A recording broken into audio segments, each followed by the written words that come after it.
Industri filem dewasa kelihatan sederhana di luar, orang yang cantik, wang mudah, kebebasan sepenuhnya. Tetapi di dalam, terdapat kehidupan yang hancur, kontrak yang membebankan, dan trauma yang tidak dibincangkan oleh sesiapa pun. Industri ini menghasilkan puluhan bilion dolar setahun. Tetapi kebanyakan pelakon meninggalkannya dengan trauma psikologi yang mendalam, hutang, dan tiada simpanan. Seorang gadis baru dipanggil untuk pemilihan pelakon sebagai model masa depan atau untuk penggambaran iklan. Dia tiba di bandar yang tidak dikenali dan terdapat sebuah apartmen berkunci, dua lelaki dan skrip yang sama sekali berbeza. Dia telah diberikan helaian kertas kerja. Kontrak tanpa peguam berdekatan, tiada masa untuk membacanya. Tanda tangani sekarang atau anda tidak akan mendapat apa-apa. Ia adalah skim tekanan klasik yang diterangkan dalam berpuluh-puluh kes mahkamah. Kontrak itu memberikan studio hak ke atas video itu selama-lamanya. Pelakon itu boleh meninggalkan industri dan video itu akan kekal dalam talian sepanjang hayatnya dan tiada mahkamah akan membantunya. Ejen itu mengambil potongan daripada setiap hari penggambaran. Dan kemudian ternyata, dia secara senyap-senyap memindahkan pelanggannya ke pertemuan peribadi berbayar dan menerima komisen tersembunyi untuknya. 22 orang telah memfailkan saman terhadap sebuah syarikat besar atas kesalahan pemerdagangan manusia. Mereka telah diumpan dengan janji untuk menjalani penggambaran rutin, tetapi sebaliknya mendapati diri mereka tersekat dan tanpa sebarang bantuan selama berbulan-bulan. Dalam industri filem dewasa, terdapat genre di mana badan mengambil masa beberapa hari untuk pulih selepas penggambaran. Seorang bekas pelakon berkata bahawa selepas video pertamanya, dia tidak dapat berjalan dengan betul selama 2 hari. Lebam, air mata dan luka memar adalah perkara biasa dalam genre tertentu. Pengarah memaksa pelakon itu untuk meneruskan babak itu, walaupun dia secara jelas meminta untuk berhenti dan mengatakan dia berasa tidak sihat. Seorang pelakon menggambarkan babak yang meninggalkan parut kekal di badannya. Menurutnya, pasangannya jelas menyimpan kemarahan yang tulen terhadapnya dan pengarah itu hanya memintanya untuk meneruskan penggambaran. Pelakon wanita membayar rawatan mereka sendiri selepas setiap penggambaran sedemikian, studio tidak bertanggungjawab. Tiada insurans kesihatan, tiada cuti sakit bergaji, tiada perlindungan seperti mana-mana pekerja biasa. Lebih banyak wang hanya boleh diperolehi dengan bersetuju dengan babak yang lebih sengit. Lebih sengit babak itu, lebih tinggi risiko kecederaan serius. Dan kos rawatan sentiasa ditanggung oleh pelakon itu sendiri, bukan studio. Saintis Sweden mengkaji pengalaman 120 orang yang muncul dalam video sedemikian. Hampir kesemua mereka pernah mengalami keganasan serius sebelum memasuki industri ini. Industri ini tidak mencipta mangsa, ia sengaja mencari mereka. Dalam industri filem dewasa, para pelakon wanita dibantu untuk menahan kesakitan semasa penggambaran dan mereka melakukannya dengan dadah. Penerbit sendiri menawarkan pil dan serbuk tepat di set penggambaran, tepat di hadapan kamera.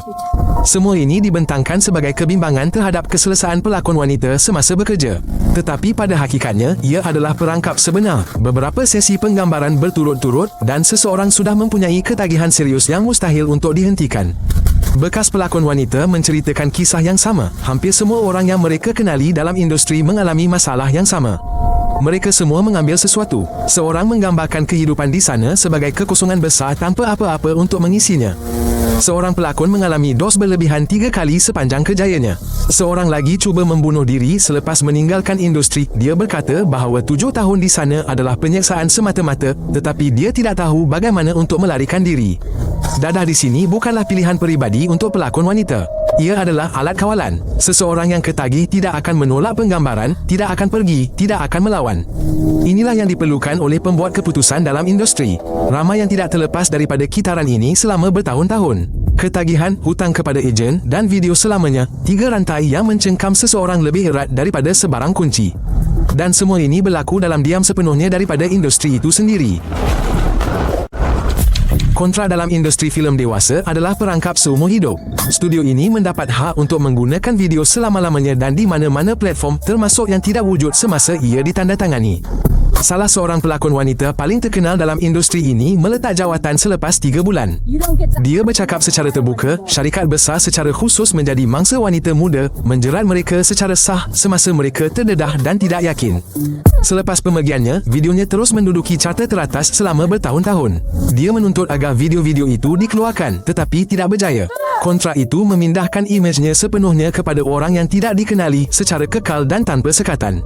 Ramai bekas pelakon wanita menggambarkan perasaan yang sama seperti orang yang tidak dikenali melihat anda setiap hari. Ini bukan metafora. Video benar-benar tidak hilang dan bilangan tontonan terus meningkat 10 tahun kemudian. Pakar menggelarnya sebagai satu bentuk trauma tanpa penghujung. Orang itu meninggalkan industri ini sejak dahulu lagi, tetapi internet tidak akan melepaskannya. Kajian telah menunjukkan bahawa lebih separuh daripada bekas pelakon wanita mendapati bahawa seseorang secara rahsia mengedarkan video mereka tanpa kebenaran mereka. Seorang peserta kajian menggambarkannya seperti ini, setiap kali seseorang menonton videonya, ia seperti ia berlaku lagi. Kontrak yang ditandatanganinya pada masa mudanya menjadi tiket kepada mimpi ngeri seumur hidup. Apakah yang menanti seorang pelakon wanita selepas meninggalkan industri filem dewasa? Kajian klinikal memberikan jawapan yang jelas, kebanyakannya meninggalkan industri dengan tekanan psikologi yang teruk, kemurungan yang mendalam, dan ketidakupayaan sepenuhnya untuk menjalin hubungan yang rapat. Mencari pekerjaan lain selepas meninggalkan industri amat sukar. Video mudah ditemui dalam talian, mana-mana majikan boleh melihatnya dalam sekelip mata. Industri ini meletakkan stigma sedemikian rupa terhadap seseorang sehingga hampir mustahil untuk dialih keluar. Lebih 90% daripada mereka yang telah membuat penggambaran menerima mesej yang tidak diingini dengan video mereka sendiri selepas meninggalkan industri. Lebih separuh mendapati bahawa video mereka telah diedarkan dalam talian tanpa kebenaran mereka. Anda menonton semuanya dari luar dan nampaknya semuanya adalah sukarela dan dipersetujui. Tetapi apa yang anda lihat di skrin adalah suntingan terakhir, bukan apa yang berlaku hanya beberapa jam sebelum kamera dilancarkan. Industri ini telah belajar untuk menjual imej kebebasan dan wang mudah. Di sebalik kamera terdapat orang yang rosak, kontrak yang memperhambakan, dan jejak sepanjang hayat di internet. Semuanya untuk keuntungan orang lain dan beberapa minit perhatian anda. Sekarang anda tahu apa yang disembunyikan oleh industri ini dengan teliti daripada berbilion penontonnya di seluruh dunia. Langgan saluran dan tonton episod lain, ia penting.